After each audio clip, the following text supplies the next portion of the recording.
안녕하세요. 정보가 세상을 바꾼다 인포뱅크입니다. 이번에 전해드릴 내용은 한국과학연구원 일본 독점 친환경 플라스틱 바이오 폴리카보네이트 국산화 유아용품 적용 가능입니다. 여러분의 구독과 좋아요는 저에게 많은 도움이 되오니 구독과 좋아요 많이 눌러주시기 바랍니다. 그러면 시작해 보겠습니다. 이번 주제는 한국과학연구원 일본 독점 친환경 플라스틱 바이오 폴리카보네이트 국산화 유아용품 적용 가능입니다. 이 배경으로는 지속적인 기술 성장이 있습니다. 지금 바이오 폴리카보네이트가 개발이 되었다고 합니다. 한국화학연구원에 의하면 울산 바이오 화학연구센터 박재영, 오동엽, 황성현 박사 연구팀이 식물성 성분인 아이소소바이드와 나노셀룰로스를 이용해서 고기능성 바이오 폴리카보네이트를 만들었다라고 하는데요. 그러면 바이오 폴리카보네이트에서 좀 알아보겠습니다. 바이오 폴리카보네이트는 폴리카보네이트를 대체할 수 있는 소재라고 하는데요. 폴리카보네이트는 환경 호르몬을 유발할 수 있는 유발 물질인 비스페놀 A를 포함을 하고 있어서 이게 치명적이라고 합니다. 현재 바이오 폴리카보네이트를 상용화한 것은 일본의 미쓰비시 케미칼이 지금 유일하다고 하는데요. 그러면 비스페놀 A가 무엇이 문제인지 한번 알아보겠습니다. 그러면 비스페놀 A에 대해서 알아보겠습니다. 비스페놀 A는 BPA라고도 부르는데요. 이 위와 같은 화학식을 갖는 무색의 고체 유기 화합물입니다. 유기 용매에는 그냥 녹지만 물에는 잘 녹지 않는 성질을 가지고 있기 때문에 이렇게 사용을 하죠. BPA를 사용한 폴리카보네이트 플라스틱을 사용을 하는데 이것은 투명하고 단단함으로 물병, 스포츠용품, CD, DVD 등 다양한 제품에서 지금 사용을 하고 있습니다. 그러면 BPA의 사용을 한번 보면 72%는 폴리카보네이트 플라스틱을 제조를 하고 21%는 에폭시 레진을 지금 제조를 하고 있는데 우리가 눈여겨봐야 될 것은 폴리카보네이트 플라스틱이고요. 그리고 이 BPA가 또 미국의 경우에서는 5% 정도를 BPA가 수도관 및 식품 캔의 코팅 용제로 사용을 하고 있습니다. 우리가 식품 캔이라 그러면 우리가 그 참치 캔을 좀 보시면 됩니다. 참치 캔의 안에 코팅을 그냥 시켜요. 그래서 이게 밖으로 빠져나가지 않게 만드는데요. 우리가 그래서 그 코팅되어 있는 걸 칼로 긁으면 그 안에 BPA가 추출이 돼서 몸에 쌓일 수 있기 때문에 이것은 되게 중요하다고 생각을 합니다. 그리고 영수증 열 전사 시에도 이렇게 제조가 가능한데 우리가 영수증을 받아서 그게 입에 물거나 그러면 BPA에 우리가 몸에 노출될 수 있다 라고까지 보시면 됩니다. 그러면 BPA, 비스페놀 A가 문제가 되는 이유를 한번 알아보겠습니다. 여성 호르몬인 에스트로겐과 유사한 구조라고 합니다. 따라서 우리 몸에 존재하는 여성 호르몬 수용체에 결합해서 정상적인 여성 호르몬과 유사한 작용을 하거나 또는 그 작용을 억제하는 등의 교란 작용을 한다고 하는데요. 국내외 여러 연구를 통하면 야생동물의 성전환 등을 포함하는 내분비계 교란, 그리고 대사장의 고혈압 및 조기 성성숙 등을 지금 유발을 한다고 합니다. 지금 BPA를 그래서 규제를 하고 있는데요. BPA를 사용한 포장재 음식을 저장하는 경우 그리고 BPA가 용출되어 음식을 통해 사람에게 영향을 줄 수 있으므로 BPA 사용이 적극적으로 제한이 되고 있습니다. 특히 영유아의 경우에는 BPA 노출에 대한 민감성이 크다고 판단되기 때문에 영유아를 대상으로 한 제품에 대해서는 그 사용이 전면 중단입니다.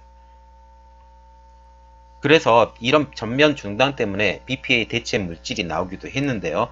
맨 처음 시도된 것이 BPA와 물성이 거의 동일한 비스페놀 계열 물질인 비스페놀 S, BPS라고 불리기도 하고요. 비스페놀 F, BPF라고 불리는 건데 하지만 BPF나 BPS 화학식 구조는 BPA와 유사하므로 이들 대체제 역시 내분비계 교란 효과가 있는 것으로 확인이 되었기 때문에 이제는 사용이 중단이 된 상태입니다.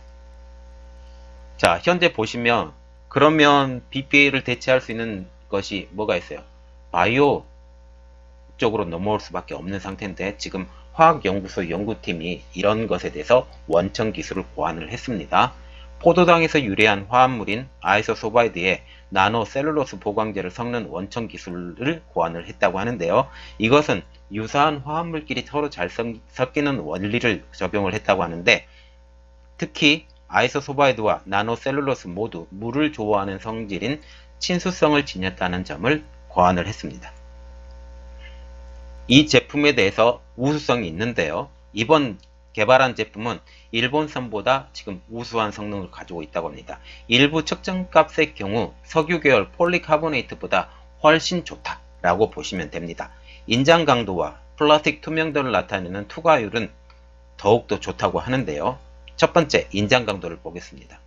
화학연구소 제품은 93메가파스칼이고 일반 석유 폴리카보네이트 제품은 55에서 75메가파스칼, 일본 미쓰비시 케미컬 바이오 폴리카보네이트 제품은 64에서 79메가파스칼이기 때문에 인장 강도에도 훨씬 좋습니다. 비교 결과 현존하는 석유 바이오 폴리카보네이트를 통틀어서 가장 높은 수준이라고 합니다. 그리고 투과율, 플라스틱 투명도라고도 불리기도 하는데요. 화학연구소 제품은 93%고요.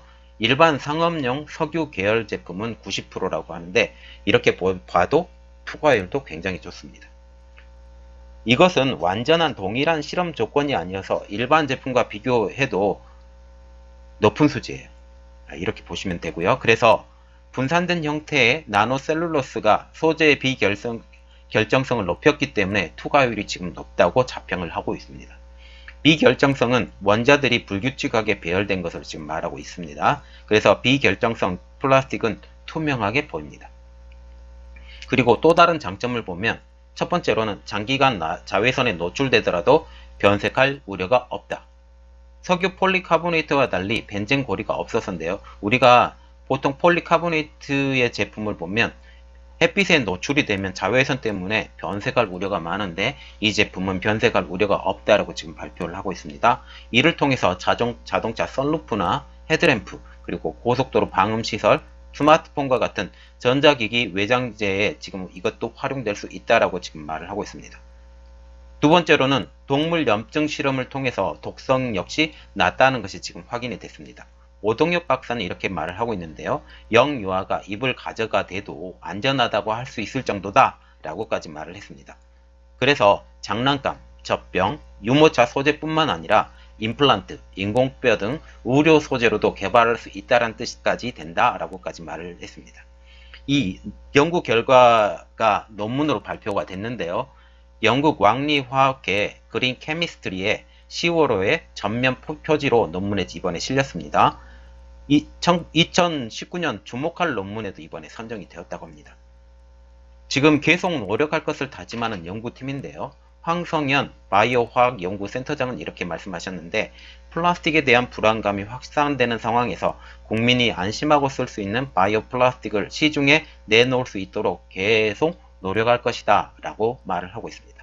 자, 우리나라가 지금 바이오 플라스틱에 대해서도 지금 개발이 돼서 신소재로 지금 개발이 되고 이것이 일본에서 전량 수입이 되고 있는 상태였었는데 이것을 우리나라 자체 기술로 만들어서 활용할 수 있다는 게 굉장히 중요한 내용입니다. 그리고 또한 이것을 개발함을 통해서 새로운 신수출 길도 열릴 수 있다라고 우리가 보시면 되는데요. 이것을 더욱더 연구에 매진할 수 있도록 모두 다 박수 쳐주시고 이분들에게 많은 응원을 부탁드리겠습니다. 이번 내용은 여기까지였고요. 저희 내용이 좋았다면 구독과 좋아요 많이 눌러주시기 바랍니다. 감사합니다.